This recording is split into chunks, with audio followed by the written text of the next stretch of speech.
Chris Dairo, KTN News. The debate continues. Meanwhile, Bomet Deputy Governor Hilary Barchok waits to be sworn in as the county boss following Joyce Laboso's death. Barchok will be the third deputy governor to take charge after the demise of a serving governor. The other two instances were in the county of Nyeri. Tonight, KTN political reporter Moremi Mwangi explains why it is no longer business as usual in the love-hate relationship between governors and their second in command. I, Laboso Joyce Cherono. The wind of grief might still be blowing across the country following the demise of Bomet Governor Joyce Laboso. For her deputy Hilary Barchok, though, an extra burden stares him in the eye as he prepares to succeed his departed boss and to possibly pick a new deputy. Following in the footsteps of Nyeri's Mutahi Kahiga, who ascended to the governorship in November 2017 after Governor Wahome Gakuru perished in a road crash only 3 months in office.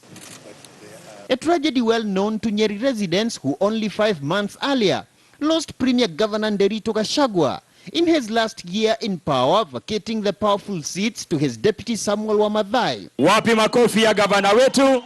The Bomet tragedy now rekindling the political and legal debate on the strategic significance of the deputy governor's seat. We are mortals. We don't know what fate will suffer, the next second, the following day. And that's why the position of a standby deputy governor is always very, very important. But this state of affairs has yet again put in the spotlight the capital city county of Nairobi, where Governor Mike Sonko enters his 19th month without a deputy, following the resignation of former Deputy Governor Polycarp Igathe in January 2018. Article 182(4) of the Constitution directs that should a vacancy arise in the office of governor, in the absence of a deputy to take charge, then the Speaker of the County Assembly is to act as governor for the 60 days preceding a by-election. And herein lies the Nairobi conundrum. Nairobi Speaker Beatrice Elachi is yet to resume her duties at City Hall, despite being reinstated by the High Court in May. You can fall sick, you can decide to go on a business trip. You need somebody to ensure that your organization continues running when you are not there. And that is a fundamental thing in leadership. That's why you saw the framers of the Constitution made there to be deputy governors. To compel the governor of Nairobi to nominate a deputy governor, there's no time frame.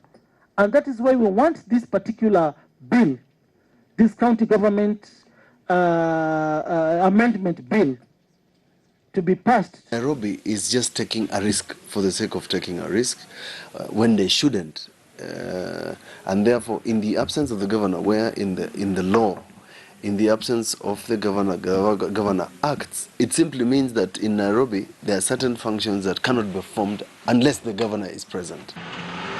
But the deputy governor, it now appears, have a last laugh of sorts, led by Kiambu's James Nyoro, who now boasts of taking charge of the county, after the court barred his bitter rival and county boss Governor Ferdinand Waititu from accessing his office during his corruption trial. The choice of the deputy, according to how governors look at them, we are learning now. I think this is a precedent we have to learn, that irrespective of whether one is a friend, one is capable of working with you, I think you need to put a very responsible person as a deputy governor. Nevertheless, with the administrations of most governors cited for misappropriation of public funds by the Auditor General, and with the now renewed anti-corruption campaign, deputy governors could as well be warming up for their last laugh. Beyond that, there are also political considerations. As debate on the political and strategic importance of their offices intensifies. Moremi Mwangi, KTN News. Following that landmark ruling by High Court Judge Mumbi Ngugi, there is mounting pressure on governors facing court cases to step aside from their positions during the trial period. Here now are some governors currently facing court cases of alleged corruption in their counties. Kiambu Governor Ferdinand Waititu and his wife Susan Wangari tonight again spending the night in custody after failing to post their bail in the case involving 588 million illegal roads tender. Waititu has been ordered to stay away from his office. Samburu Governor Moses Kasaine Lenol Kulal is another county boss facing a corruption case. The Samburu Governor's case was in fact the genesis of Judge Mumbingogi's ruling last week when he was barred from going back to his office until the 84 million shilling fuel fraud case implicating him and others is determined. And Busia Governor Sospeter Ojamong is another one, battling a corruption case in court. The 8 million shilling corruption scandal still up in the air with little movement over the last few months.